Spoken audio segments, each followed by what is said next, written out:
Chaude idée, Tikato ça a débat. Avec Marius Murunga, on apporte un monde de questions, des réponses avec de grands esprits. Ensemble, on bâtit un nouveau savoir. Chaude idée, Tikato ça a débat. Chaude idée, Tikato ça a débat. Mesdames et messieurs, bonjour, bonsoir, bienvenue dans Choc d'idées sur Kinshasa Télévision. Après plusieurs mois de tractations entre leurs ministres des Affaires étrangères, Félix Tshisekedi et Paul Kagame vont finalement se rencontrer ce 15 décembre à Luanda, en Angola, sous la médiation du président angolais João Lourenço pour tenter de trouver une issue pacifique au conflit qui déchire l'Est de la République démocratique du Congo. Rencontre Tshisekedi-Kagame entre espoir et illusion. On en parle donc dans Choc d'idées avec mes invités sur ce plateau. Pour en parler donc, nous avons monsieur à l'extrême gauche, monsieur Irachan Gracien de Saint-Nicolas. Il est député de l'opposition non inscrit, ça veut dire qu'il n'appartient pas à un groupe parlementaire. Il est donc élu de la ville de Bunia et candidat président de la République en 2028. Monsieur Irachan, bonjour. Bonjour. Merci beaucoup d'avoir accepté notre invitation. Et tout de suite après lui, juste à ma gauche, donc, nous avons M. Muhindo Kasekwa Jean-Baptiste. Il est premier vice-président de l'ESID, le parti politique donc, de Martin Fayoulou. M. Kasekwa, bonjour. Bonjour. Merci beaucoup d'avoir accepté notre invitation. Et à ma droite, juste à ma droite, c'est un confrère, mais c'est plutôt le directeur général de l'agence congolaise de presse, l'ACP. Il est journaliste depuis plus de 25 ans. Monsieur Bienvenu-Marie Bakoumania. Monsieur Bakoumania, bonjour. Bonjour, Marie. Merci beaucoup d'avoir accepté cette invitation. Et à droite, à l'extrême droite, pour finir cette présentation, Monsieur Pascal Auguste Mpiana Kabeya. Il est professeur de droit public à l'Université pédagogique nationale. Monsieur Kabeya, bonjour. Bonjour, monsieur Marius. Merci beaucoup à vous tous d'avoir accepté cette invitation pour parler donc de cette rencontre entre le président Tshisekedi et Paul Kagame, une rencontre qui était très attendue après des tractations entre leurs ministres des Affaires étrangères. La première question, est-ce qu'il était important, ou on peut dire aujourd'hui par rapport à la situation à l'est de la RDC, qu'il était temps enfin que Félix Tshisekedi et Paul Kagame se rencontrent? Monsieur Irachan. C'est vraiment important, à mon avis, parce que nous avons une situation aujourd'hui avec des conséquences déplorables et donc qui fait en sorte qu'il y a beaucoup de morts, il y a des déplacements et nous avons perdu une grande partie de notre territoire, donc c'est important. Mais la question est que j'ai vraiment des doutes pour le moment que ça aboutisse, parce que quand vous voyez un peu l'esprit de la population congolaise qui n'est pas vraiment préparée à cette rencontre, ça pose un problème. Mais quand vous voyez aussi déjà les deux ministres des Affaires étrangères qui se sont rencontrés, et chaque fois il y avait des tiraillements, et donc il n'y avait pas convergence dans les idées, pour moi c'est réellement une préoccupation. Et aussi, vous avez vu récemment au niveau des Nations Unies, quand ils se sont exprimés, c'était vraiment des points de vue opposés. Et je termine en disant que vous verrez que les approches aujourd'hui avec le président Félix Tshisekedi, le président Kagame, se contradisent. Donc, ils sont en opposition dans leurs idées. Donc, tant qu'il n'y a pas de convergence, on a plutôt l'impression que c'est une rencontre forcée. Est-ce que n'est-ce pas là, justement, monsieur Kasekwa, une opportunité pour les deux chefs d'État de se rencontrer? C'est dit déjà vu. En novembre 2008, il y a eu une rencontre Kabila-Kagame qui a engendré deux monstres. Le premier, appelé Opération Umoja-Wetu, c'est-à-dire l'armée rwandaise a été autorisée à opérer officiellement sur le sol congolais, en province du Nord Kivu. On a organisé un simulacre de retour des troupes, mais ces troupes-là sont restées jusqu'en 2012, à l'avènement du M23, les bataillons rwandais s'est moqué de nous, sortir de Rutshuru et passer par Kibumba pour retourner au Rwanda, pendant que Kinshasa nous disait que ces troupes rwandaises étaient déjà rentrées. Deuxième monstre, issu de la rencontre de novembre Kabila-Kagame, c'est le fameux accord du 23 mars 2009. Or, En 2008, le CNTP qui a débouché à cette rencontre au sommet entre Kinshasa et Kigali contrôlait un territoire de loin plus petit que le territoire sous contrôle M23 aujourd'hui. Aujourd'hui, M23, c'est jusqu'au sud de Lubero, c'est aux portes de Walikale, c'est Rutshuru, c'est Massissi. On lui a même laissé tous les gisements miniers de Rubaya, c'est Nyiragongo. Est-ce qu'aujourd'hui, Tshisekedi va à Luanda à position plus favorable que la position dans laquelle Kagame, non, Kabila s'est trouvé en novembre 2008? J'ai dit non. Deuxième élément, c'est que le processus de Luanda, en fait, c'est une arnaque. Depuis le 6 juillet 2022 que l'on a signé la fameuse feuille de route de Luanda, il a été dit au tout premier point de la fameuse feuille de route que la principale cause de tension entre Kinshasa et Kigali, c'était le phénomène FDLR. Alors que l'on sait que, n'est-ce pas, si nous sommes en conflit aujourd'hui avec le Rwanda, c'est du fait de la résurgence du M23 qui venait de nous prendre Bunagana un mois avant la signature de cette feuille de route. Mais au lieu de taper du poing sur la table, demander au Rwanda de se retirer, appeler les chats par son nom et qualifier cela d'agression. Non, mais le président de la République, il parle d'agression. Ça, c'est dans le discours pour tromper les faibles d'esprit congolais. Mais les concepts opérationnels, les concepts des opérations qui viennent d'être signés, parce qu'il va à Luanda, c'est pour finaliser le processus de la signature d'un accord déjà discuté, je crois, le 30 août de cette année, au niveau des responsables des services de renseignement. Les ministres des Affaires étrangères se sont retrouvés pour discuter de ce projet d'accord, processus lancé depuis le mois de mars, par lequel Kinshasa, en capitulation après l'avancée du Rwanda autour de Sake, de Ishasha, reprise de Kichanga, Kinshasa a capitulé, a dit « Nous sommes prêts à nous engager dans un plan de neutralisation des FDLR ». Et c'est ce plan-là que Félix et Kagame vont finaliser, ces 15 ici. Donc pour moi, d'une arnaque ne peut pas naître la solution à la crise. Ouais. Tshisekedi va pour capituler et je crains qu'il ne nous ramène des monstres comme ce que Kabila a ramené à l'issue de la rencontre 2008. Monsieur Bakoumane a bien vu Marie. En fait, n'est-ce pas là, après ce qu'on vient d'entendre, une raison de plus pour les deux chefs d'État de se rencontrer, de discuter des problèmes? Oui, absolument. Toutes les guerres se terminent autour d'une table.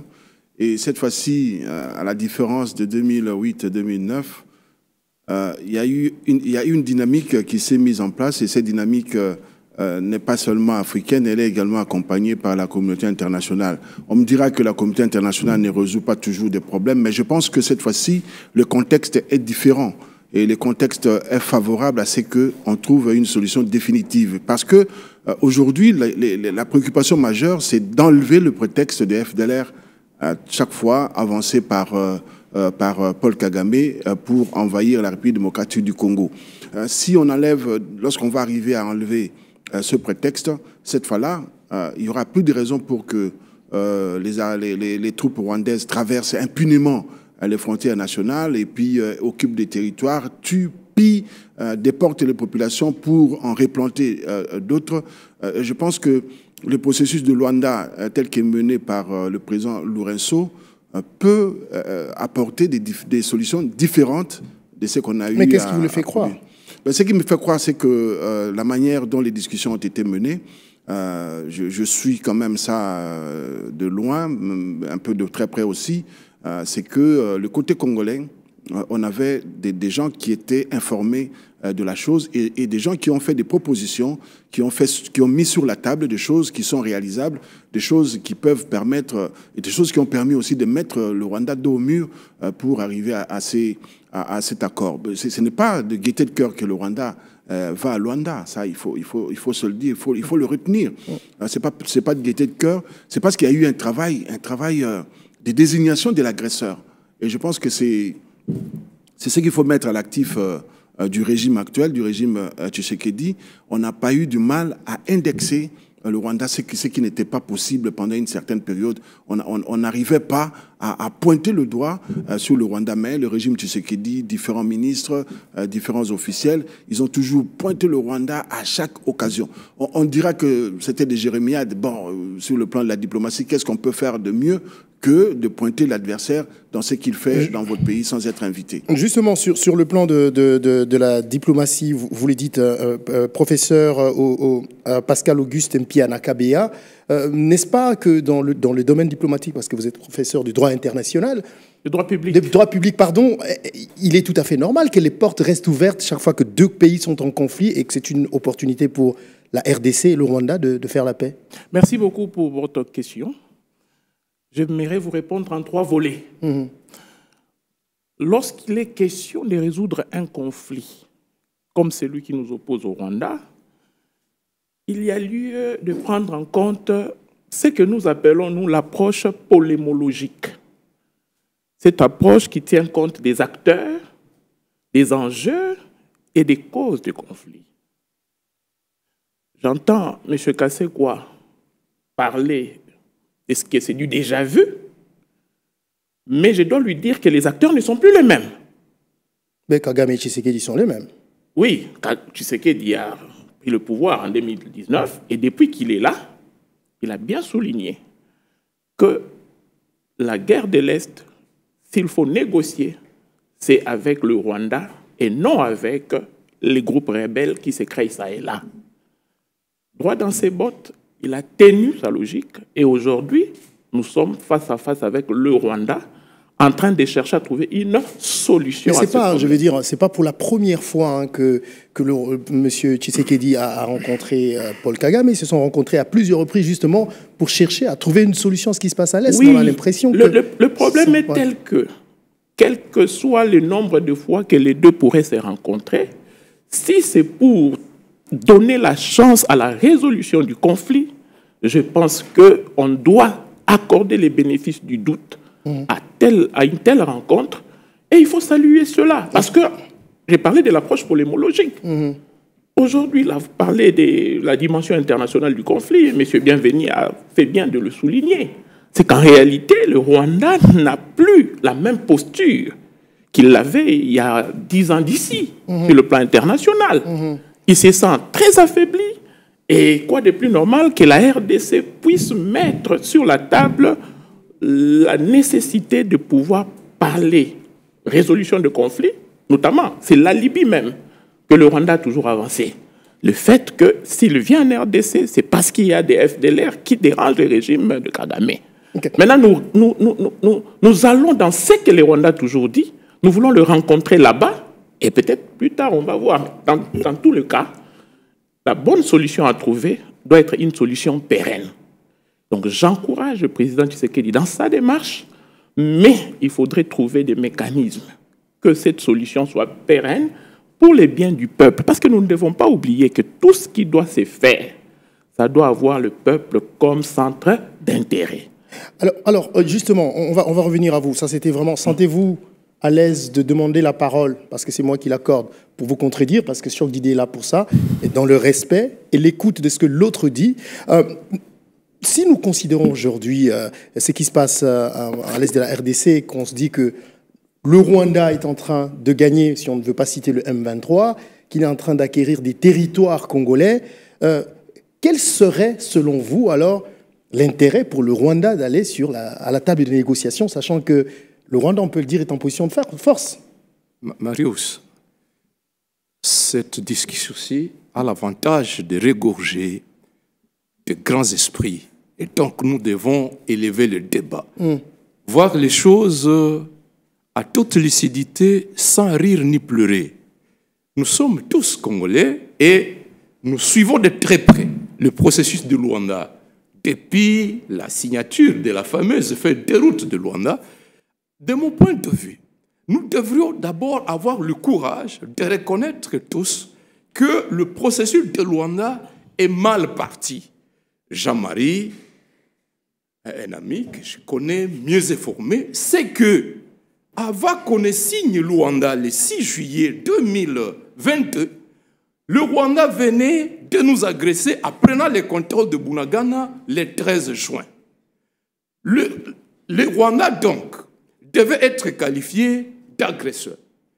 Luanda s'est interposé, vous avez parlé de toute la diplomatie, mais le Rwanda dit « Je suis prêt à venir à la table des négociations en condition que l'on parle de la question FDLR. » Et curieusement, Marius, lorsque j'ai lu l'affaire Déroute de Luanda, on dit que c'est la présence des FDLR qui constitue la cause des tensions. Et ce n'est plus la création du M23. C'est là que je dis, nous devrions reconnaître que nous avons été piégés. Et dans le processus de Luanda, au stade où il se trouve, c'est que le Rwanda se retrouve évaluateur du degré de neutralisation des FDLR. Nous avons l'histoire. Depuis la guerre de l'AFDEL, c'était le même refrain que le Rwanda poursuit les FDLR. La guerre du RCD, le Rwanda a occupé la partie Est pendant plus de 5 ans. Les M23-1, M23-2 aujourd'hui.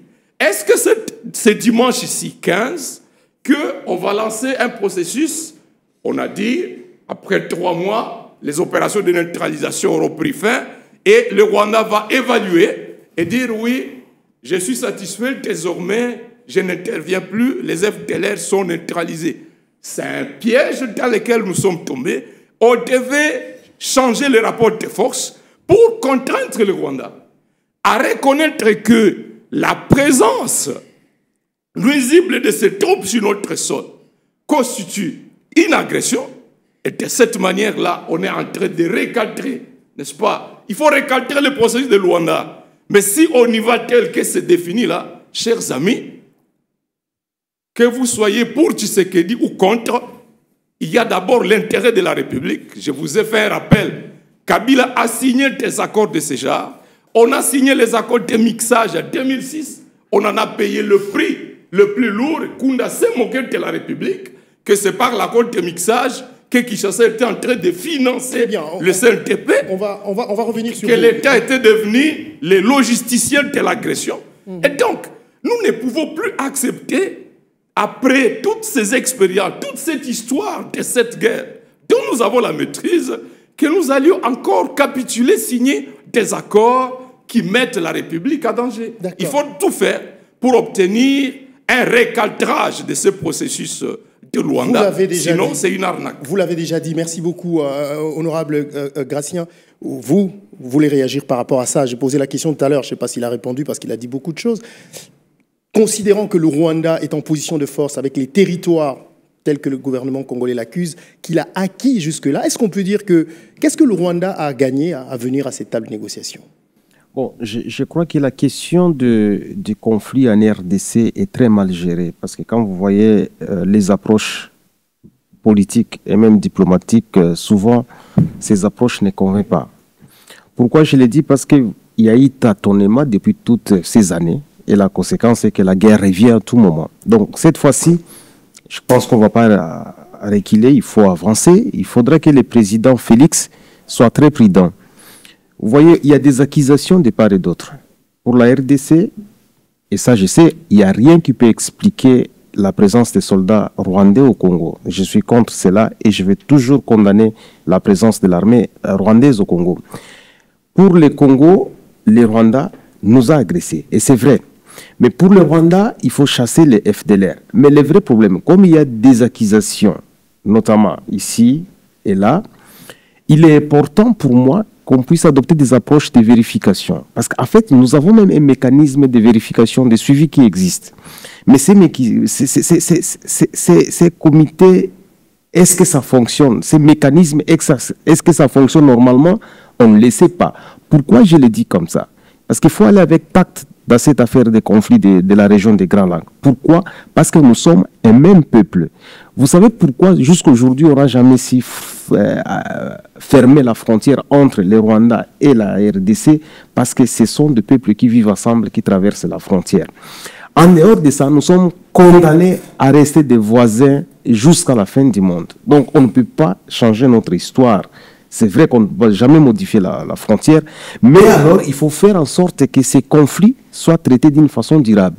Et la façon de traiter ces conflits d'une façon durable, c'est de pouvoir c'est d'avoir ce mécanisme de suivi qui permet à ce qu'on puisse dire clairement est-ce que les FDLR se retrouvent au Congo. Mais le gouvernement congolais a dit plusieurs fois qu'ils ont laissé le Rwanda venir chercher les FDLR, qu'ils les ont jamais rencontrés, qu'ils les ont jamais vus. Oui. Il faut rendre justement parce que quand on a un mécanisme conjoint de suivi, toutes les deux parties existent. Et donc, il faut les renforcer avec l'outil international et on va sur terrain, on vérifie. Et si on trouve qu'il n'y a pas de FDLR, alors qu'est-ce que le Rwanda va avancer comme argument? Rien.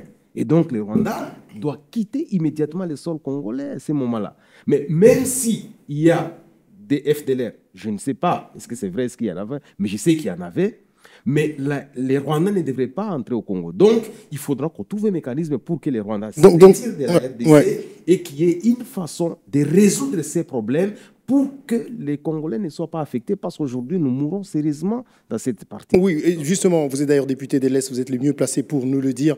Vous êtes l'élu de Bunia. Alors, donc, si je vous ai compris, ça veut dire que quelque part, vous comprenez la position qui est celle d'une position de peur du Rwanda, que les FDLR sont en RDC, et puisque la RDC sait qu'il n'y a pas de FDLR, qu'ils mettent le Rwanda devant le fait accompli, qu'ils viennent qu'il trouve un mécanisme pour voir s'il y a la FDLR, et ce n'est qu'après qu'on peut lui demander de partir. Écoutez, Marius, il y a des évidences qu'il ne faut jamais nier.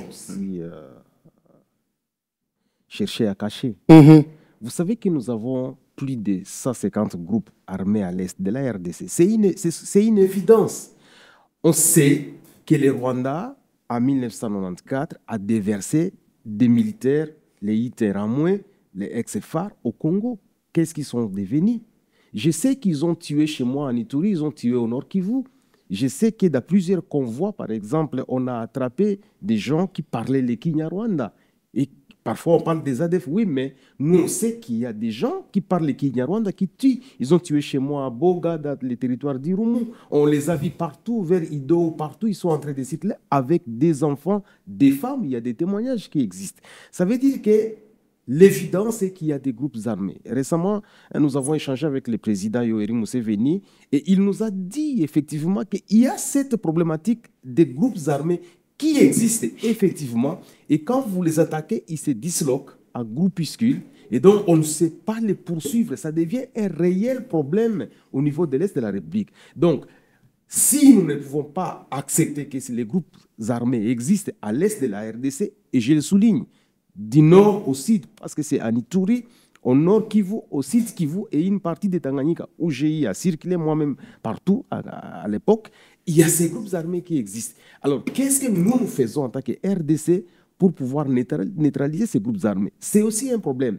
Si il y a cette question de Rwanda aujourd'hui, mais si vous faites l'inventaire de tous ces Congolais qui sont décédés, tués aujourd'hui, à cause de ces groupes armés, mais finalement, vous trouverez qu'il y a des situations pour lesquelles on n'en parle même pas. Donc, c'est un véritable danger, mais ce n'est pas pour justifier la présence du Rwanda au Congo, mais il faut trouver des solutions durables en ayant des approches, des mécanismes conjoints qui permettent alors de vérifier, grâce à l'appui international, la présence de ces groupes armés ou alors de tout ce que le Rwanda aujourd'hui est en train de réclamer pour que le Rwanda n'ait pas des alibis, parce que pour la RDC, ces groupes armés presque ont disparu. Voilà un peu ça. Merci beaucoup, monsieur. Bienvenue. Oui. Jean-Baptiste, c'est un frère avec qui on a sillonné des coins les plus chauds de la République, notamment dans la région de Béni. J'apprécie son analyse qui est percutante et qui tombe bien à propos. Mais malheureusement, je me dis, aujourd'hui, les FDLR, ils font plus de mal à qui? Pas au Rwanda.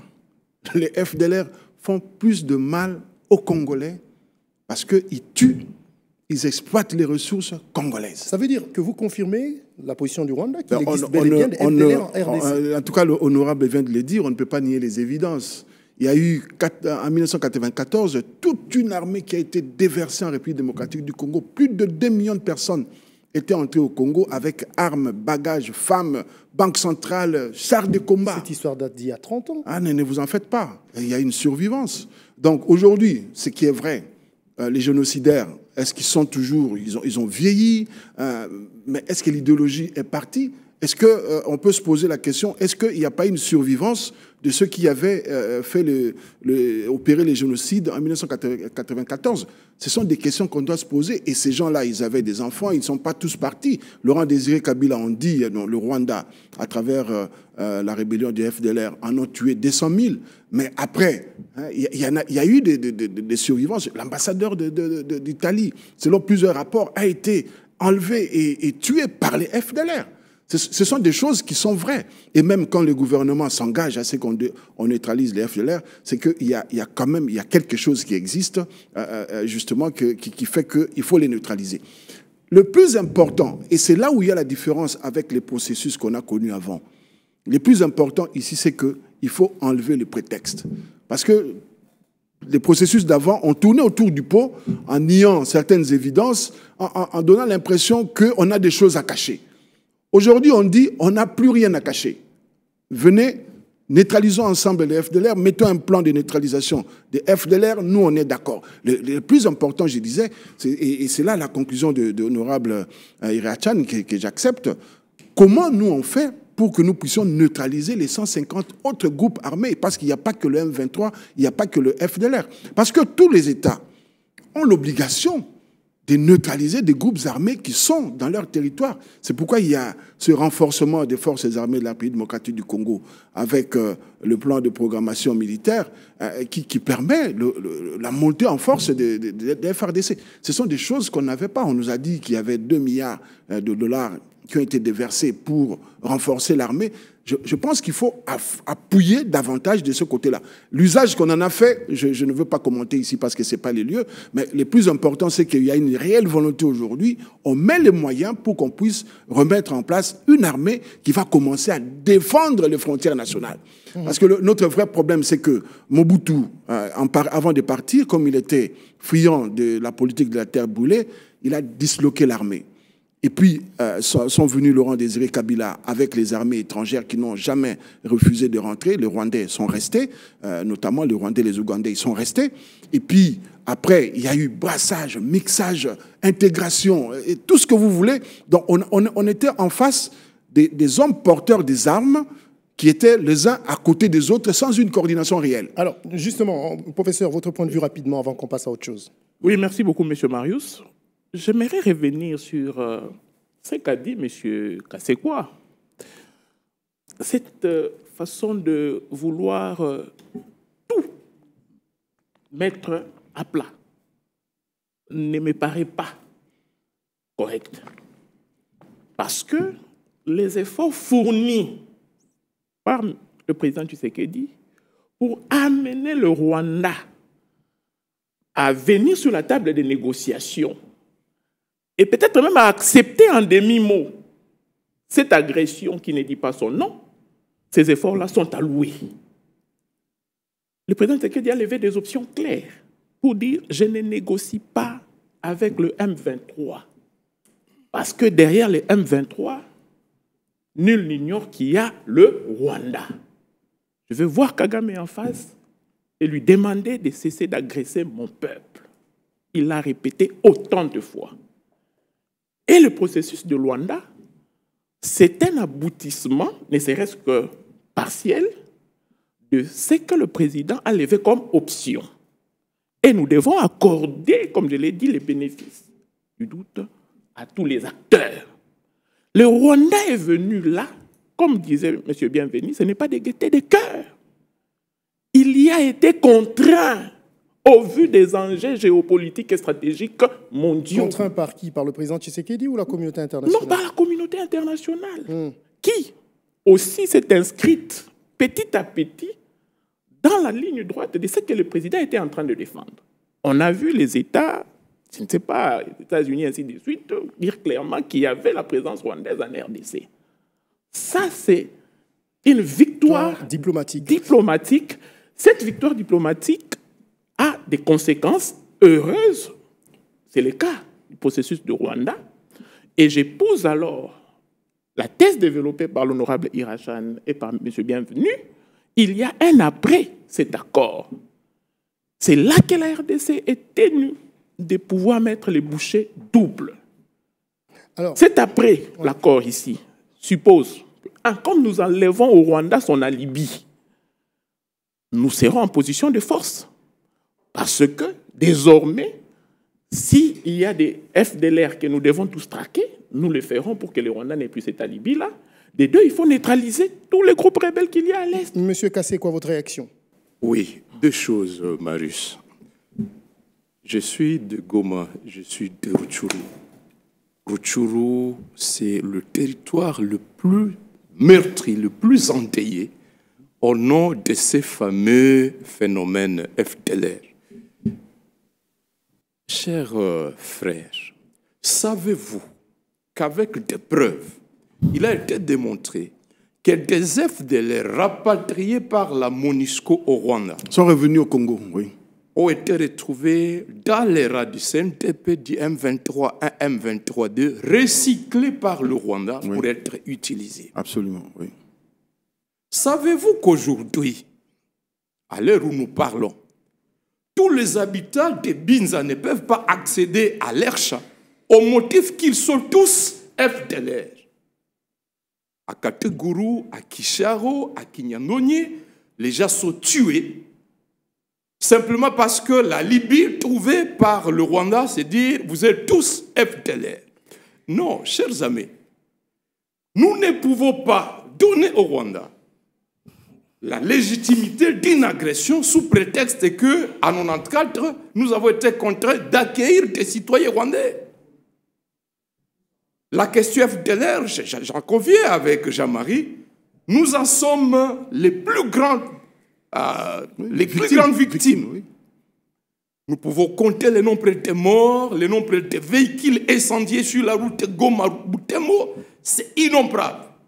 Mais la question FDLR a été réglée à maintes reprises, non seulement avec le concours des Nations Unies, le rapatriement de ceux-là qui ont été candidats volontaires, mais également ceux-là qui ont refusé d'être rapatriés.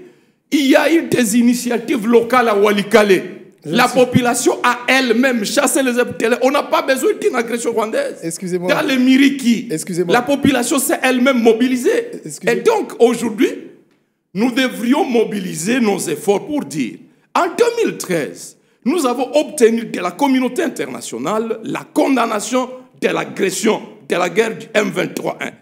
Qu'est-ce qui fait qu'aujourd'hui, nous n'obtenions pas les mêmes types de sanctions économiques à l'endroit du Rwanda? Nous avons obtenu la création de la Brigade des Nations Unies qui, en appui avec le FARDC, nous ont conduit à l'échec militaire du M23 en décembre 2013. Aujourd'hui, nous n'y sommes pas. Et donc, nous devons cesser, professeur, nous devons cesser de nous satisfaire. Et hier, les gens ont chanté l'hymne de l'UDPS à l'hémicycle par fanatisme. Nous devons cesser d'être des fanatiques. Non. Et défendre la République lorsque la République est en danger. Rassurez-vous. Rassurez-vous qu'on n'est pas fanatique. Excusez-moi. Merci de m'écouter. C'est justement... Vous avez fini? Oui. D'accord. Oui, je voudrais réagir à chaud pour ne pas oublier ce que Jean-Baptiste a dit. Ce sont des choses qui sont importantes de les souligner et de l'affirmer de réaffirmer que aujourd'hui le M23, pour le M23, tous les Congolais sont des FDLR. Pour le M23 et le Rwanda. Pour le Rwanda, il ne faut même pas citer le M23 parce que c'est une création du Rwanda. Pour le Rwanda, tous les Congolais qui habitent ces territoires là-bas sont des FDLR. En fait, on veut faire en sorte qu'on reste éternellement au Congo. Mais ce qui est vrai, et ce qu'on doit retenir, c'est qu'aujourd'hui, lorsque nous arriverons à faire partir le Rwanda officiel, nous pourrons nous occuper des groupes armés. Parce qu'on a vu, lorsque l'armée combattait le M23 et l'armée avait l'ascendance sur le plan aérien, on avait des résultats. Et il a fallu que le Rwanda, avec l'arsenal apporté par la communauté internationale, au nom de leur charge émotionnelle sur le génocide de 1994, cet arsenal a été déployé. C'est qu'eux, ils appellent aujourd'hui système de défense, pour que le M23 puisse progresser. Ça, c'est aussi une réalité et cela est acté dans les processus de discussion de Luanda. Donc, dans le processus de discussion de Luanda, tout n'est pas à rejeter, tout est amélioré, bien sûr, mais aujourd'hui, les quelques acquis qu'on a, il faut les consolider. Il faut les consolider en termes de négociations diplomatiques. Il faut également les consolider en termes d'acquis militaires. Et ça, ce n'est pas du jour au lendemain qu'on va avoir des résultats, mais il faut que le processus soit engagé pour que nous puissions défendre comme il se faut notre territoire national. D'ailleurs, le président Kagame l'a dit dans sa dernière interview sur Radio France Internationale que il dit tout le temps que c'est le Rwanda qui est menacé, et si on est menacé, on doit chercher à se défendre. Il a toujours dit, il n'a jamais refusé de rencontrer le président Tshisekedi, mais c'est plutôt le président Tshisekedi qui n'a jamais voulu le rencontrer, qui a toujours posé des conditions. Est-ce que vous pensez, donc, honorable, que c'est une bonne posture pour le président congolais? Entre les deux chefs d'État, comme je l'ai dit au début, c'est vraiment important. Et ça, c'est une faiblesse aussi à notre niveau, nous les Congolais. Parfois, nous sommes plus émotifs. Je le vois aussi à l'Assemblée nationale, parce que je suis député, ça fait 6 ans. Nous nous apprécions parfois à prendre des décisions sans pouvoir aller à fond d'un problème posé. Vous savez, la situation que nous avons aujourd'hui à l'Est, c'est parce que nous n'avons pas respecté certaines résolutions à l'Assemblée nationale. Moi, je suis parmi ceux-là qui ont travaillé au sein de la Commission Défense et Sécurité, où nous avons pu faire l'inventaire des problèmes à l'Est. Et à ce moment-là, les M23 n'existaient même pas. Ça, c'était en 2021, c'était en août 2021. Alors, il y avait tout étant des résolutions et des recommandations que les gouvernements devraient observer ou appliquer pour que les choses prennent fin. Mais on a tiré à longueur et les M23 est réapparu par la suite. Je voudrais quand même dire que nous avons aussi une part des responsabilités non négligeables dans ce qui se passe dans notre pays. Absolument. Mais là où aussi il faut dire les choses comme telles, ce n'est pas la faute seulement à Tshisekedi, parce que le président Félix Tshisekedi hérite une situation où l'armée avait connu beaucoup de problèmes. Vous voyez avec les départs des Rwandais à l'époque, qui étaient amenés par Laurent Désiré Kabila, et plus tard, et avec ces phénomènes FDLR qui seront déversés massivement à l'époque avec Laurent Désiré Kabila, quand il va dire qu'il faut que la guerre retourne au Rwanda à l'époque. Et quand il va armer les civils à l'époque, c'est ce qui va créer même l'apparition des groupes armés qui existent aujourd'hui. Et quand les armes sont disséminées parmi les civils, vous voyez toutes les conséquences que nous ressentons aujourd'hui. Et la conséquence, chaque fois, on veut neutraliser un groupe armé, on cherche comment on peut le neutraliser. Parfois, il y a les mixages, il y a les brassages. Donc, on a ingéré les pommes de terre pourries avec des pommes non pourries. Donc, finalement, on a eu une armée où il y a un peu de tout. Et c'est ce qu'on appelle toujours maintenant des infiltrés ou des gens qui se sont retrouvés à l'armée sans pouvoir suivre une idéologie.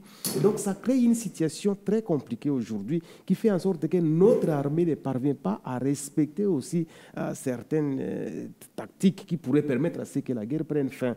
Vous savez, pour en finir, pour citer, Mobutu à l'époque, il y avait des bases militaires parce qu'il connaissait la sensibilité au niveau de la frontière de l'Est. Il y avait des bases. Chez moi, par exemple, il y avait la base de Motawa qui pouvait superviser toutes les incursions du Rwanda, de l'Ouganda vers la RDC. Il y avait la base de Rumangabo, chez l'honorable, qui pouvait surveiller les Rwandais à l'RDC. Et même aussi, il y avait plusieurs bases militaires. Mais aujourd'hui, on n'a plus de bases militaires.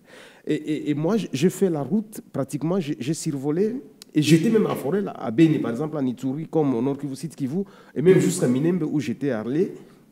Et Minembwe, beaucoup de choses qu'on raconte si Minembwe, ce n'est pas vrai, parce que toujours notre émotion. L'émotion, oui, absolument. Oui. Minembwe est très loin même des Rwanda. Donc, vous trouvez par exemple les zones opérationnelles où il n'y a pas de route. Mais dites-moi, comment nous pouvons opérer avec une armée quand il n'y a pas de route? Que ce soit par exemple à Beni, Mbaou, la zone où on tue les gens actuellement, on vient même de tuer les gens la semaine passée. Il n'y a pas de route. Mais comment les opérations militaires peuvent se faire? Vous allez chez moi à Ituri, là-bas, partout là où les miliciens se sont retranchés. Il n'y a pas de route. Vous allez, la même chose au nord Kivu, comme au sud Kivu jusqu'à Minembwe, les territoires de Fizi, de Minembwe, il n'y a pas de route. Donc, et je vais quand même donner l'exemple de Tanganyika au niveau de... Vous savez qu'à la frontière avec la Zambie, il y a l'armée zambienne qui occupe une partie de la RDC. Et on n'en parle pas aujourd'hui. C'est du côté Moliro. Et ça, ce sont des situations extrêmement graves. Et vous allez là-bas, vous trouvez que les gens ne connaissent même pas notre drapeau national. Parfois, ils ne parlent même pas notre langue. Ils parlent la langue zambienne. Et vous trouvez l'autorité de l'État. Donc, ce sont des situations qui font en sorte que notre pays est un peu exposé face à tous ces fléaux-là. On en parlera le jour que vous viendrez nous annoncer officiellement votre candidature à la présidence de la République. Parce que vous dites que vous l'avez déjà annoncé. Je vous recevrai comme candidat à la République. J'aimerais bien voir comment vous comptez changer tout ça. Alors, parlons d'un autre sujet parce qu'il nous reste 2 points à traiter. On arrive à la fin de notre émission. Vous pouvez prendre la parole. Nous avons remarqué dernièrement qu'avec l'évolution du temps, le président Tshisekedi a été moins virulent vis-à-vis du Rwanda tel qu'il a été pendant la période électorale. Après, il a parlé à la moindre escarmouche. Vous connaissez cette fameuse phrase, il attaque le Rwanda. Je lui ai posé la question lors d'une conférence de presse. Il a donné la réponse qu'il a donnée. Et on l'a vu même à son dernier discours devant le Congrès que la virulence avec laquelle il parle du Rwanda, il n'a pas utilisé des mots très forts contre le Kagame ou contre le Rwanda. Est-ce que vous pensez que c'est une posture justement pour préparer cette rencontre qui vient dimanche, professeur? Oui, effectivement. Effectivement, vous savez, lorsque vous devez sortir d'une crise comme celle qui nous oppose au Rwanda, il faudrait aussi mettre l'autre dans une posture qui peut, en fait, lui permettre de dire que vous êtes de bonne foi. Et donc, le président Tshisekedi avait raison de traiter le Rwanda d'agresseur, de traiter Kagame tel qu'il le faisait, mais qu'aujourd'hui, le Rwanda accepte d'être sur la table des négociations. Je crois que le choc verbal, là, mérite d'être quand même atténué, parce que là, nous partons droit vers une solution que je pense être pérenne. C'est là ma préoccupation. Et pour que la solution soit pérenne, nous devons nous construire à l'interne. Une forte armée, c'est ça les défis que nous devons relever. Parce que si nous avons une armée qui sait défendre la nation, plus tard, dans les jours à venir, nous saurons au moins faire face aux différentes agressions, aux petits groupes rebelles qui vont se créer ça et là. Merci. Monsieur Kassekwa. Non. Je dénonce plutôt pour moi une dimension d'irresponsabilité dans la gestion de la guerre dans la partie Est. C'est quand même fort. Si. Non. Si. Non. S'il te plaît, Marius. C'est très fort, ça. Jean-Marie l'a bien dit. Dans le projet d'accord ici du procès de Luanda, le Rwanda se défend d'avoir mis à place ce qu'il appelle un système de défense et de sécurité. Et donc, tout ce soutien au M23, jusque dans le Lubero Sud, jusqu'aux portes de Walikale, le Rwanda appelle ça système de défense. Et au niveau de Luanda, au niveau de la sous-région, au niveau international, aucun pays n'est prêt à condamner le Rwanda pour avoir mis à place ce système de défense. Les éléments présentés par le Rwanda, c'est lesquels? Il dit, je suis un petit pays, 170 km d'une frontière à une autre, et Félix dit qu'il a un dispositif capable d'attaquer Kigali à partir de Kinshasa. Qu'est-ce que moi j'ai fait? Est-ce que je vais sécuriser le Rwanda juste à mes frontières? Pour eux, leur politique de défense, il faut aller occuper le territoire du Congo et donc endeuiller le Nord Kivu. Dans une visée de propagande, vous faites des déclarations en homme d'État dans une zone hautement sensible. Et pendant ce temps-là, l'ennemi avance, occupe des territoires. Quelques temps après, moi j'ai pensé que par la tenue du congrès d'hier, il allait matérialiser effectivement son discours de campagne. C'était un congrès convoqué pour déclarer la guerre. Et curieusement, comme vous l'avez dit, il fait profil bas. Et donc, nous devons gérer, lorsque vous êtes homme d'État, vous avez entre vos mains la vie des citoyens Et chacun de vos discours compte.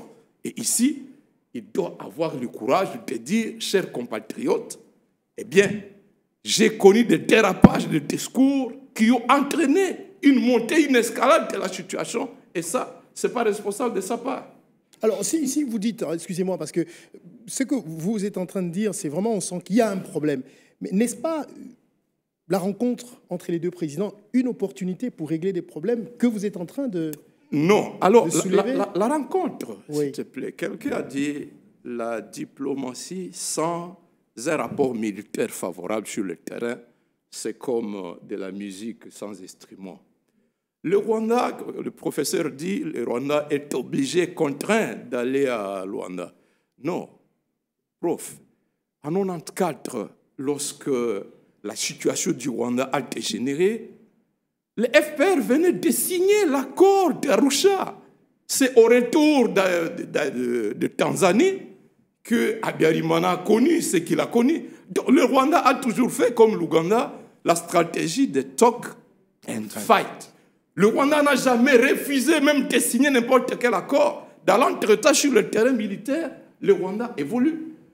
Si nous voulons amener le Rwanda à capituler, eh bien, d'abord, au plan de la gouvernance militaire, nous devons nous rassurer que nous corrigeons des choses. Depuis juillet 2022, l'armée congolaise a été placée en état de cessez-le-feu. Même lorsque le Rwanda quitte Bunagana pour occuper Rutshuru centre jusqu'à Tongo, l'armée dit « je garde le cessez-le-feu, j'ai fait des replis stratégiques de longue portée ». L'armée rwandaise prend Nyanzale, Kibirizi, Rwindi, cessez-le-feu, FARDC, repli stratégique à longue portée. On pose la question au gouverneur militaire du Nord Kivu. Il dit « j'ai reçu de la hiérarchie ordre non pas de me battre, mais de venir faire respecter les cessez-le-feu. » Et conséquence, ceux qui ont été déployés sur le terrain au nom de l'état de siège s'occupent de la vente des cimetières, de la vente de toutes les concessions de l'État. Il faut monnayer même le maintien de la sécurité urbaine de la ville de Goma sous état de siège, parce que la gestion de la guerre eh bien, n'est pas faite. Tant que nous n'aurons pas corrigé les choses sur ce plan-là, et que le FARDC libère certaines entités, inflige des pertes à l'armée rwandaise, qui n'est pas une armée composée d'extraterrestres. D'accord. Donc, selon vous... On l'a vécu en septembre 2023. L'armée congolaise, soutenue par les Wazalendo, a récupéré facilement la ligne Kichanga jusqu'à Mubambiro. Mais l'ordre est venu de Kinshasa pour demander à ces gens-là de se retirer. Même ce que nous sommes en train de vivre aujourd'hui dans la partie Lubero Sud, il y a environ 2 semaines, l'armée a infligé de lourdes pertes à l'armée rwandaise. Et la population de Lubero a commencé à jubiler. Mais l'ordre vient toujours comme sous le temps de guerre de 2012-2008. Le problème réside ici à Kinshasa, d'où viennent les guerres, d'où viennent les ordres contradictoires, et qu'il faut que le Rwanda jouit gratuitement d'une supériorité militaire qui n'en est pas une. Jean-Marie peut se souvenir de ce que l'on a appelé la défaite de Mouchaki. C'était le 10 décembre 2008. Mais lorsque vous écoutez les experts militaires, ils vous disent que c'était une défaite volontaire pour nous obliger, nous, population du Nord Kivu, à accepter la fameuse conférence de Goma de janvier 2009. Est-ce que nous pouvons aujourd'hui prendre des dispositions pour que ce genre d'aventure dans la gestion militaire de la crise cesse? Parce que ce genre d'aventure coûte la vie aux millions et des millions de Congolais. Merci. Réaction rapidement. Oui, moi j'avais voulu juste dire, et le prof n'arrête pas de le rappeler, l'objectif ici c'est de trouver une solution pérenne à la guerre. Enlever le prétexte de FDLR et permettre aux populations de vivre dans la paix. Le président de la République, dans son discours, c'est vrai, il a réservé, c'était un ton modéré sur la question. Ce n'était pas le ton offensif qu'on avait connu, parce qu'il y a un temps pour faire la guerre médiatique, pour faire la guerre de communication, et aussi il y a un temps pour aménager les esprits, pour recevoir le plus important, c'est-à-dire l'accord. Il ne faut pas donner au Rwanda le prétexte de ne pas signer cet accord. Parce qu'on ne cessera jamais de le dire, le Rwanda ne vient pas de gaieté de cœur à cette conférence, à cette rencontre de Luanda. Le Rwanda est contraint d'y venir. Pourquoi est-ce que le Rwanda vient? Peut-être qu'on ne le dit pas assez. Une guerre à longue durée, le Rwanda n'est pas capable de la supporter.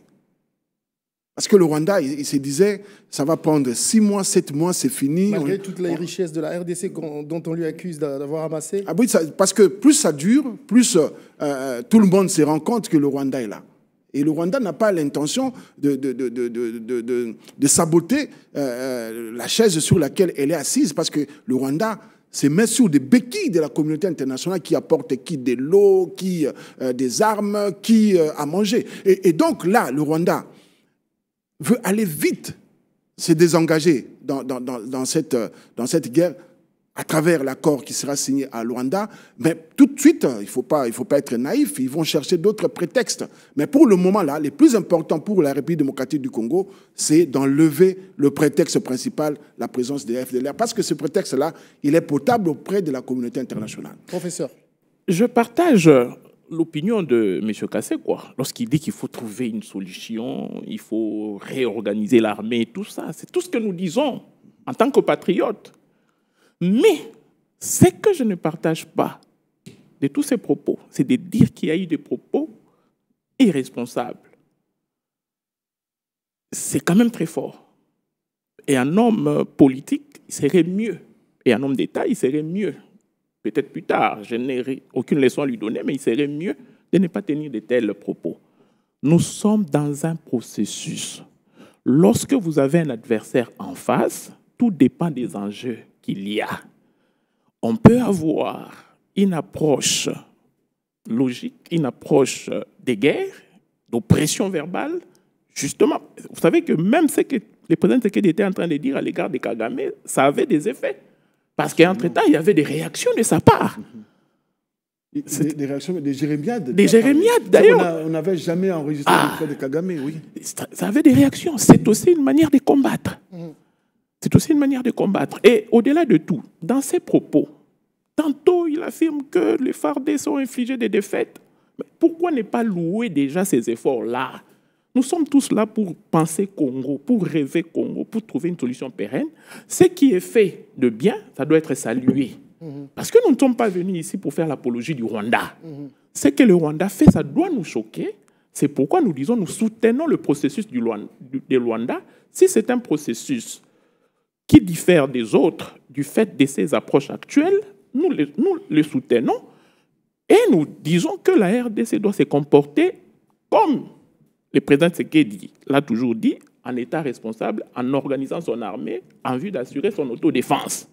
Voilà, professeur, honorable Irachan, je sens que vous devez partir parce qu'on vous a retenu alors que votre heure de rendez-vous avait sonné. Mais si vous n'avez pas une réaction à ce qui vient d'être dit, j'ai peut-être une... Je vais juste ajouter que les conflits que nous connaissons à l'est de la RDC, il ne faut pas aussi les voir sur la dimension nationale ou régionale seulement. Il faut aussi aller à la dimension internationale parce que vous savez, l'ancien Premier ministre Ken Wadondo, il a eu approuvé maintes fois qu'il y avait une forte implication de la communauté internationale dans ce qui s'est passé dans la région des Grands Lacs.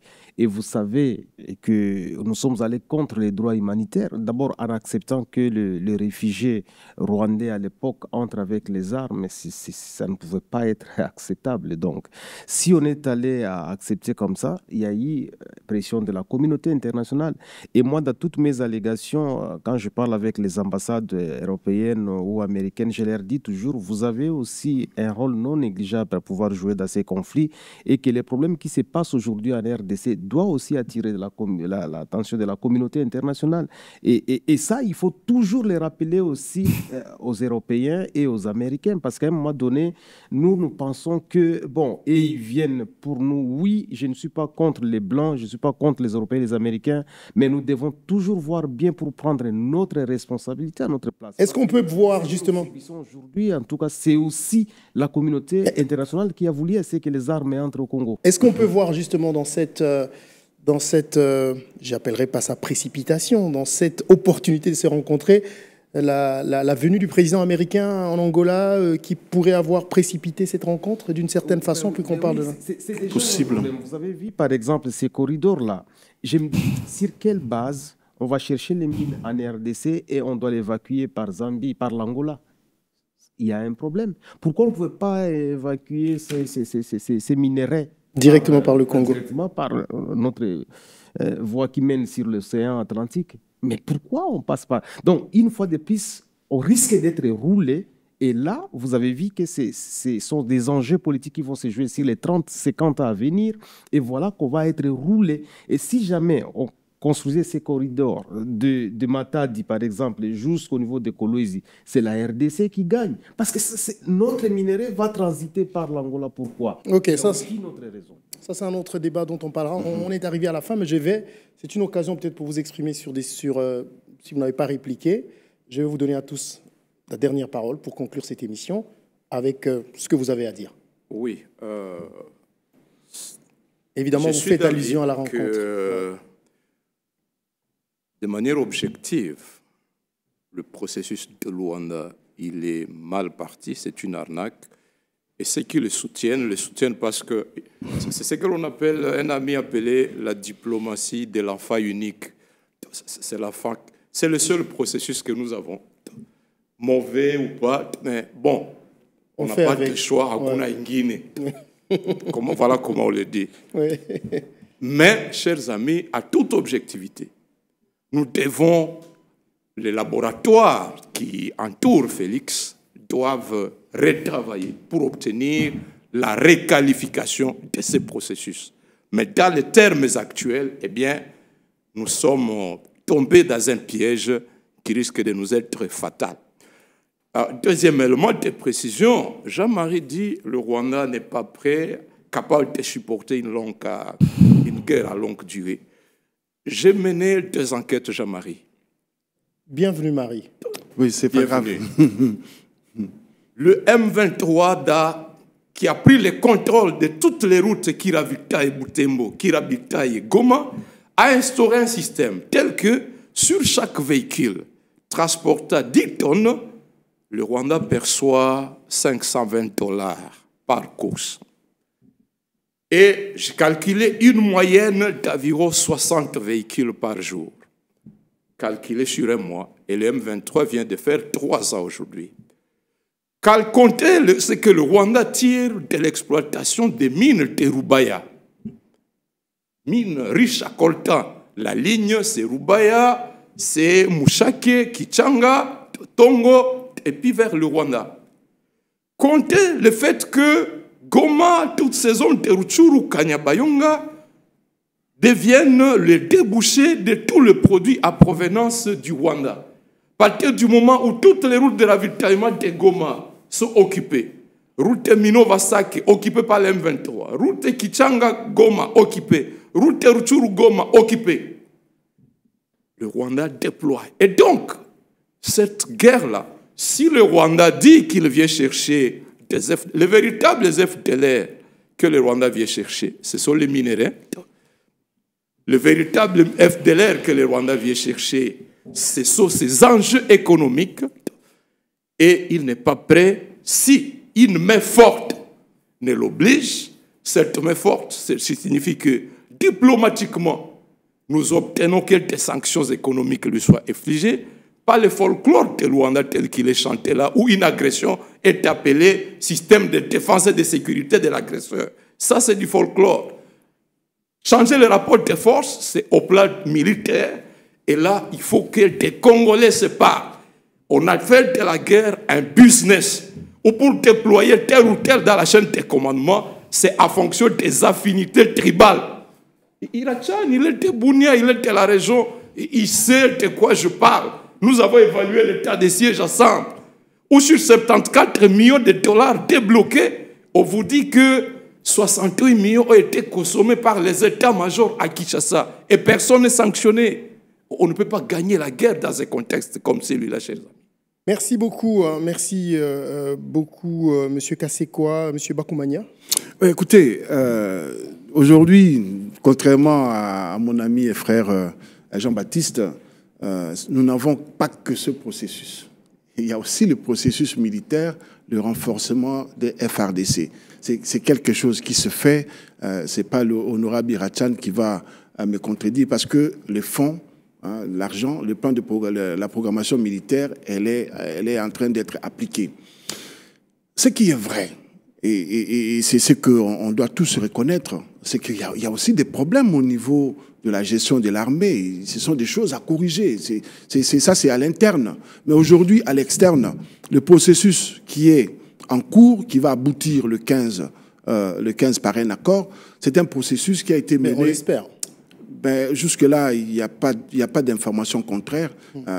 Jusque-là, la signature de l'accord pourrait avoir lieu le 15 décembre parce que les deux chefs d'État se sont engagés à se déplacer. Et la médiation angolaise est tout à fait optimiste. Ce qui est vrai, c'est que ce processus, ce long processus de Luanda, je l'avais dit au début, a été mené de manière professionnelle du côté congolais. Et ça, on ne le dit pas assez. On avait aligné des gens qui maîtrisent la question et qui ont rencontré le Rwanda dans toutes ses préoccupations au point d'identifier le vrai problème. Ce processus est différent de ce qu'on avait connu avant parce qu'avant, on y allait comme ça sans avoir réfléchi sur le plan de comment on va contraindre réellement le Rwanda. Le Rwanda fait de la prédation, c'est vrai, mais cette prédation ne peut pas durer longtemps parce que tant que ça va durer dans les temps, les souteneurs du Rwanda, les soutiens du Rwanda vont se rendre compte de l'évidence et le Rwanda est conscient que si ces gens-là retirent leurs mains, il va s'effondrer. Et le Rwanda est conscient de cette fatalité. Le Rwanda est preneur, le Rwanda est pressé de signer l'accord avec la République démocratique du Congo afin que cessent tous ces discours d'accusation portés sur la place publique par les officiels congolais. Tout à l'heure, on semblait dire que les cris de cœur du président Tshisekedi avaient plutôt créé des morts. Non, plutôt, ça a galvanisé les Wazalendo. Ce sont des discours qu'on a tenus ici qui a permis à ce que le Rwanda n'arrive pas à Kinshasa. Ça, on ne le dit pas assez. Laurent Désiré Kabila, c'était 7 mois. Aujourd'hui, on est à presque 2-3 ans. C'est différent aujourd'hui grâce à ces discours patriotiques, à ces discours des patriotes qui se sont levés pour dire stop au Rwanda. Merci beaucoup, professeur Kabeya.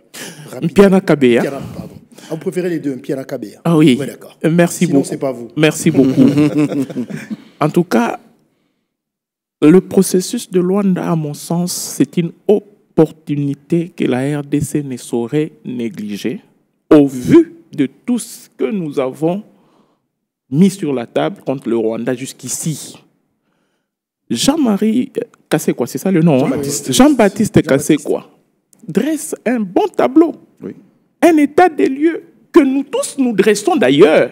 Nous accusons le Rwanda d'être au Congo pour piller nos minéraux. Nous accusons le Rwanda de violer l'accord de cessez-le-feu. Nous accusons le Rwanda d'avoir le prétexte FDLR pour venir sur notre sol. Nous accusons le Rwanda d'être derrière le M23. C'est bien beau. Mais il fait la politique ici parce que peut-être il s'oppose à M. Tshisekedi. Mais c'est un politicien, c'est son droit. Si, il s'oppose à M. Tshisekedi sans reconnaître les efforts que ces derniers fournissent. Il ne veut pas reconnaître les efforts en question. Parce que quand on vous dit nous devons négocier avec le Rwanda, pourquoi douter de la bonne foi de M. Tshisekedi? Et pourquoi pas une seule fois accorder au Rwanda ce bénéfice du doute cette fois-ci pour dire désormais nous avons pris les taureaux par la corne, le Rwanda n'a plus d'alibi, n'a plus de prétexte.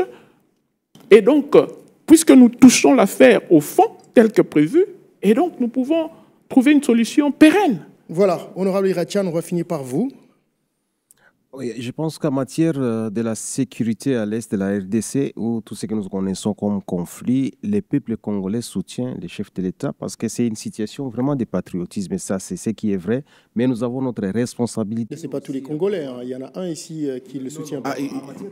Il est d'accord avec nous. Hein, ouais. Effectivement, qu'il y ait une cohésion autour de ce qui se passe. Exactement. Ouais. Okay. C'est unanime. Si vous ne soutenez pas les chefs de l'État, pour ce qui est de la guerre, c'est que vous n'êtes pas congolais. On doit quand même aimer notre... Non, il n'est pas d'accord. S'il te plaît. Tshisekedi lui-même a nié la présence d'M23 à Kigali. Il a dit que Kakonde les a fait venir les M23 à Kinshasa. Tshisekedi a dit, Gilbert Kakonde les a fait venir de son propre gré. Tshisekedi n'en savait rien. Vous niez les gens de l'Union sacrée, vous niez même la feuille de route de Kigali du 28 octobre 2019. Lui n'est pas de l'Union sacrée. Demain, vous allez à nouveau nier ces fameux accords de Luanda que vous êtes en train de défendre. Okay. Assumez-vous et nous n'allons pas nous taire, nous n'allons pas cesser de pointer du doigt la complicité dans laquelle vous engagez la République, de la même manière que nous avons fustigé ceux-là qui ont signé les fameux accords de mixage, de brassage, qui nous ont conduits dans les pétrés dans lesquels nous nous retrouvons. Merci beaucoup. On va laisser l'honorable Ira Chan finir. Oui, d'abord, vous l'avez bien dit, je suis de l'opposition. Je suis non inscrit à l'Assemblée nationale. Mais je sais que Fayulu a mené une campagne aujourd'hui, que nous soyons réunis autour du chef de l'État pour ce qui est... Non, ce n'est pas ça. Fayulu n'a jamais dit ça. À moins que je puisse mal comprendre les Français. Et il va... lui, il est là, hein, c'est le vice-président de son parti, donc il peut nous dire si ce que vous dites est vrai. Apparemment, non. Nous n'avons jamais fait ça. Et donc, il ne peut pas mener une telle campagne. C'est anormal. Qui était préconisé. Non, nous avons dit d'ailleurs qu'en réalité, il y avait une complicité entre le Rwanda et Tshisekedi pour faire de la guerre un fonds de commerce pour la campagne électorale. Là, ce sont des accusations gratuites, messieurs. D'accord, merci beaucoup. Je vous protège parce que vous êtes la seule contre trois. Allez-y, concluez comme ça. Je parle en termes d'arguments. Demain, je peux être candidat président de la République ou je serai candidat. On vous le souhaite. On vous le souhaite. Il faut que je sois comme un homme d'État. Il faut dire les choses comme telles. Alors, ce qui est vrai est que le président doit avoir confiance à la population congolaise, aux gens de l'Est. Et n'oublions pas qu'il y a des Congolais qui vivent massivement au Rwanda aussi. Souvent, les Congolais nous oublient ça et c'est trop dangereux. Et je vais terminer par... Plus de 200 000. Voilà, c'est plus de 200 000. Oui. Et je vais terminer par dire que notre armée, nos forces armées ont reçu beaucoup de moyens qu'elles n'ont jamais reçus depuis que la RDC existe, avec l'avènement justement de l'Assemblée nationale qui a accepté de mettre beaucoup de moyens. Ça veut dire que nous attendons beaucoup aussi de cette armée que nous aimons beaucoup et que le chef de l'État, comme il va rencontrer le président rwandais, il peut faire tout, saisir l'occasion pour que nous puissions retrouver la paix. C'est notre souhait. Voilà. Rencontre Tshisekedi-Kagame entre espoir et illusion. C'était donc le thème de notre émission Choc d'idées d'aujourd'hui. Merci énormément, messieurs, d'avoir accepté de venir partager avec nous ce débat. Il s'est bien passé et merci pour votre contribution. J'espère bien que vous avez édifié tous ceux qui nous ont suivis à la maison. Si vous avez raté cette émission, donc j'avais avec moi sur ce plateau l'honorable Ira Chan Gratien de Saint-Nicolas, juste à mon extrême gauche. Il est député de l'opposition non inscrit, ça veut dire qu'il n'appartient à aucun groupe parlementaire. Il est élu de la ville de Bunia et préparez-vous, c'est le prochain candidat aux élections de 2028. Juste après lui, c'est M. Muhindo Kasekwa Jean-Baptiste. Il est premier vice-président de l'ESID, le parti politique de Martin Fayulu. Monsieur Muhindo Kasekwa, merci beaucoup d'avoir été avec nous. C'est moi qui vous remercie. C'est heureux que prochainement tu nous invites pour parler des ADF. Dont le bilan aujourd'hui, c'est 4516 tués par an depuis l'instauration de l'état de siège. C'est le plus meurtrier que le M23 et malheureusement personne n'a pas. Je serais ravi d'en parler et d'apprendre de ce que vous savez pour organiser une émission dans ce sens. Merci beaucoup. Et juste à ma droite, c'est un confrère, monsieur Bienvenu-Marie Bakoumania. Il est directeur général de l'agence congolaise de presse ACP. Il est journaliste congolais actif depuis plus de 25 ans. Parlant donc de l'ACP, je voulais en profiter pour vous féliciter pour cette rénovation de cette agence congolaise qui était en train de sombrer, que vous avez réussi à... On n'a pas de choix. On n'a pas de choix. Si on ne quitte pas l'agence France Presse pour venir ne rien faire. Justement. Ouais. Et bravo pour ça, parce qu'on sent que l'ACP est en train de se réveiller. D'ailleurs, on signe un partenariat avec Kinshasa Télévision pour nous ressourcer chez vous. Absolument. Parce que Ce que vous faites est très professionnel. Merci beaucoup. Merci. Et puis, Monsieur Pascal Auguste Mpiana-Kabeya, voilà, j'ai dit tout votre nom. Effectivement, merci beaucoup. Vous êtes professeur de droit public à l'Université pédagogique nationale. C'était un plaisir de vous avoir sur notre plateau. Merci beaucoup. Merci beaucoup, Monsieur Marius. Si je peux simplement lancer un mot au peuple congolais, je sais que vous m'avez déjà accordé les derniers mots. Si nous pouvons nous wazalendoniser tous, Ok, merci. c'est très important pour défendre notre pays. Wazalendonisons-nous. Ah, merci beaucoup. Merci à vous tous d'avoir accepté cette invitation. Et surtout, merci à vous de nous avoir suivis avec énormément de gratitude. J'aimerais beaucoup, si vous pouvez, vous abonner à notre chaîne YouTube Kinshasa Télévision. Cela nous permettra et va nous encourager à continuer à vous proposer le contenu de qualité. Merci à toute l'équipe technique de Kinshasa Télévision qui nous a aidés à être chez vous aujourd'hui. Au nom de qui je vous dis merci et j'espère vous retrouver très prochainement dans un autre numéro de cette émission chez Choc d'idées. D'ici là, portez-vous bien. Au revoir. Choc d'idées, Tikatosa débat. Avec Maris Murunga, on apporte un monde de questions, des réponses avec de grands esprits. Ensemble, on bâtit un nouveau savoir. Choc d'idées, Tikatosa débat.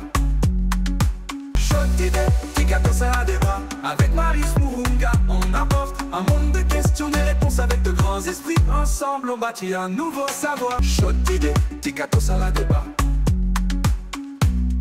Choc d'idées, Tikatosa débat.